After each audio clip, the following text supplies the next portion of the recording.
Hey guys, this is Adam with techupgrade.info, my new little tech blog I'm working on. And today I thought I'd go over the best practices that I know of for 2017 for Instagram, which is my favorite social media. I like it because it's photos, it's not a lot of politics and religion, just everybody likes a good photo, and the cameras nowadays are fantastic, so it's really my favorite. But as far as using it to draw attention to a blog or something, we're still working on that. So I think it's one of the more nebulous ones because a lot of it has to be live, and which makes it a little bit different than the other social medias. So if you want to follow us, my wife's Instagram account is Healthy Tire Recipes, and I am Adam Shed on Instagram. Our food blog is healthytirecipes.com that we've been trying to draw attention to mainly. All right, so I'm going to go on to the next slide here. So this is my sister, Becca. She has treeoflifestudios.net. She's a self-employed artist in Santa Fe, New Mexico, a beautiful artist city with really beautiful landscapes. And she got into that because she was into photography. She was actually a gifted photographer in high school, so she went to a school for gifted artists and kind of evolved from there. So I really recommend checking out her Instagram account. She's super good at it, and she deserves credit for helping me figure a lot of this out. So if you look on her profile, she showed me how to do this. I didn't have my profile filled out completely. She put on here self-employed artist. She has little emoticons to make it more interesting. Where she is in case people want to contact her, or in case people like her thing and realize they're in the same area. What she's into, so you kind of know if it's somebody that you're going to really like. I like rock climbing and bodybuilding and nutrition. So I tend to do better just to follow those guys. I do not like all of the people doing follow for follow and scams and stuff. It's just not me. I don't follow people and like their stuff just to try and get them to like me back. It just doesn't make sense. If I like their stuff, I'll like it. If I don't, I don't. I don't do it really for the divisiveness of it. But anyways, I know there's people out there. Maybe I'm wrong not to do that, but so that's me.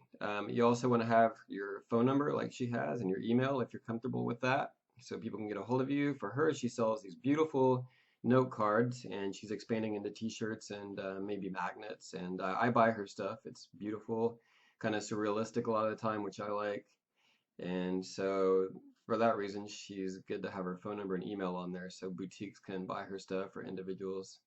General guidelines, make sure you're interacting with people when they're interacting with you. Use call to actions like questions such as what kind of note cards do you like, or do you like birthday note cards? Do you do like blank note cards for her or whatever?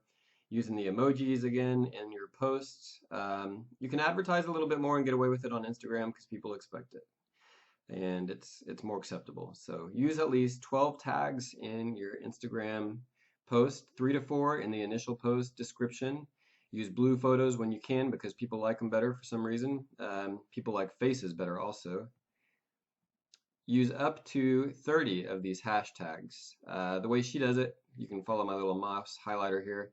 She does the description, dot, dot, dot, and then it puts them all in here. And then when people are going through their feed, they don't see all of these hashtags, which can be kind of unattractive, but they still work. And a hashtag, if you don't know, kind of like a magnet for a keyword. So you go to Instagram, type in a keyword, and it will tell you, it'll pull up all of the things related to that. So anyways, use a series of dots. Okay, I went through all that already. And minimum popularity hashtags, like really kind of nichey ones. There is a inchworm about to crawl on the camera there. Don't do quite as good because if it's something like healthy massaman curry with peanuts, I mean, nobody's ever going to look for that hashtag. So it's got to be something medium usage, not something too popular too, like hashtag food. I mean, you're going to put yours on, it's going to be visible for who knows how long, but not very long. Finding something medium like massaman curry is probably a medium use popularity hashtag, and you'll do better with that. Something kind of like that. You got to feel it out there. I don't know. There is a person on Fiverr. If you look up Instagram, there are several people that will find you the best hashtags for your niche. So you can look up the top popularity ones, and then you can also kind of look at for which ones are in your niche, and that'll give you some too. Another cheap resource I found on Fiverr was this guy that'll give you 2,000 followers instantly. But he did it, and it was so instant. I asked him if it was all accounts he created, and he said, yes, dear. And so I said, I'm out. Give me my money back. He gave me the money back, but he left up to 2,000 fake followers. So I told my wife that doesn't help us as far as I can tell because now there's so many followers, it's hard to notice when we get a new one. They're all fake too, so I don't know. Maybe the social signals, like if I know Facebook is bought Instagram, and they look at social signals to prioritize which posts are in your feed. So maybe it helps. I don't know. I could be wrong. Natural light photos work the best. People and pets again. In the photos, always good. Favorite apps for editing are WordSwag, Snapseed. I do Snapseed sometimes, and then I throw it into WordSwag to throw some cool font up. InShot for video allows you to put text in your video, such as how many reps or sets if you're doing heavy lifting, or what kind of rock climbing you did, if it was a 511 plus, or anything, that you want words. And GoPro Quick does some really cool little kind of template style stuff. There's another one called Retype in my WordPress meetup. Somebody mentioned. I haven't tried it yet. Check it out. And of course, let me know if you find any in the comments, as always. 5 p.m. is the general best time to post, but I recommend going on here, Webster.me, and they can tell you, more particular. You can look at your stuff in visual representation and see kind of trends. So that's always good to figure out, healthy Thai food. Maybe we do better on the weekend because people are cooking on the weekend. Especially for a more complex recipe like some of ours are, people probably aren't going to try and throw it together Wednesday night. Maybe, but I don't know. Just a feeling. So, from what I saw, apps that post for you are not allowed. Posts have to be done live, which kind of keeps Instagram with the brand and flavor it has. But in the meetup again, they told me something different. There are convoluted apps like Hootsuite, Buffer, and there are convoluted ways to do it. Kind of, I guess, loopholes or something. So anyways, wrapping it up here again for your analytics. You can use Google Analytics. I haven't had much luck because if you put the link in the comments, it just shows as a direct referral. It doesn't show that it came from Instagram. But there are a lot more apps. Just Google Instagram apps and see what comes up. All right, Blog Elevated gets credit for some of this information. Hashtag Blog Elevated on various social media. They have a Twitter discussion every week that I attend, and I learned some things for this there. So check them out; they're cool. And anyways, some upcoming jobs if you really enjoy Instagram like I do, and you get into it and you get good at it. Data scraping. I don't know much about it. If you know anything about it, let me know.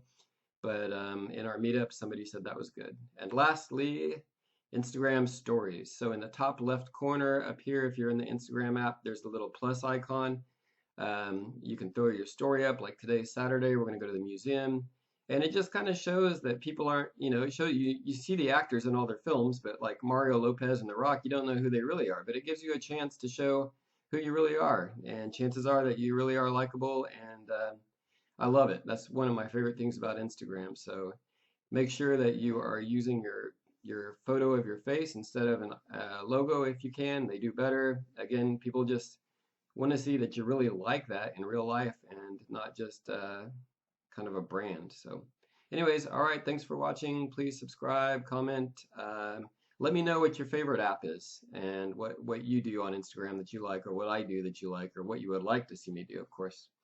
And I'll see you in the next video. Thanks, later.